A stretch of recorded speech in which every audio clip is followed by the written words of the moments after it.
गोदायनिफ्राय दिनैसिम गोबां लामा दालां बिल्डिं बेखेवनाय जादों। मैयानिफ्राय आं सालाकाथि समस्ति हिसाबै लामा स्कुल बिल्डिं अफिस बिल्डिं बा बिभिन्न दालांनि खामानि खुन्थिया गायनाय बा बेखेवजेननाय हाबाफारिखौ आं मावबाय थादों। दा खोथाया जाहैबाय जे बिटिसि एस ए होल गथै बिटिसिआव दा जोंनाव जितु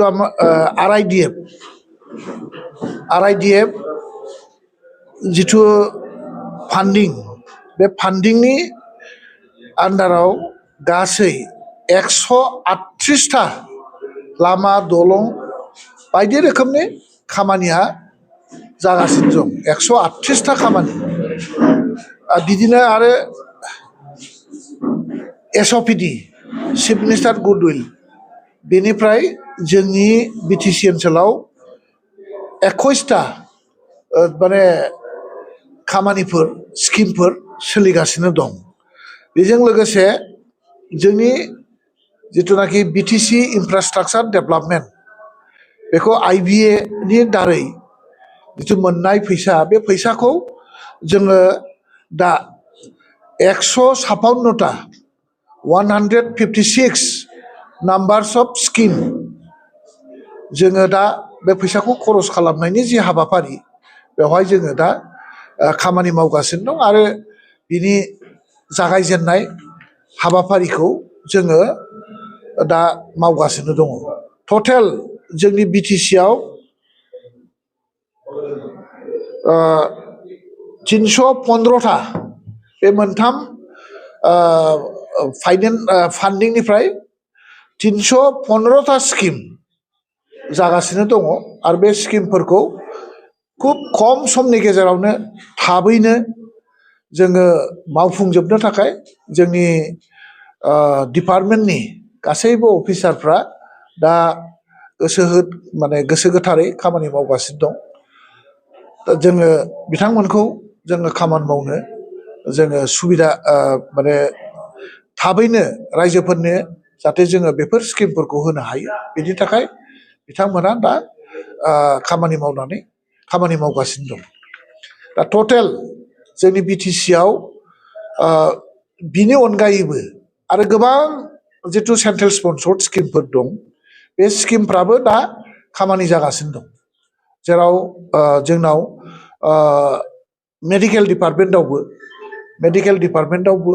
NHM माने नेशनेल हेल्थ मिशननि दारै सेन्ट्रेल फ्लेगशिप प्रग्राम हिसाबै जोंनि बिटिसि ओनसोलावबो गोबां माने हस्पिटाल माने साब सेन्टार लुनायनि हाबाफारिया सोलिगासिनो दं आरो इतिमध्ये गोबां लुबावनांगौ न'फोरनि जिथु सेंसन बे सेंसनफोरखौ जोंनि बिटिसिआव जोंनि जिथुनाखि PWD डिपार्टमेन्टनि चिफ इन्जिनियार अफिस बे अफिसाव जोङो दा मोनबोबाय आरो बिथांमोननि गेजेरजों जोङो दिनै टेन्डार होनानै जोङो बेफोर हस्पिटाल साब सेन्टार लुनायनि हाबाफारिखौ जों थाबैनो जागायजेनगोन। दिनैहाय माने कालिपुख्रि सालाकाथि रड बेनिफ्राय आरम्भ खालामनानै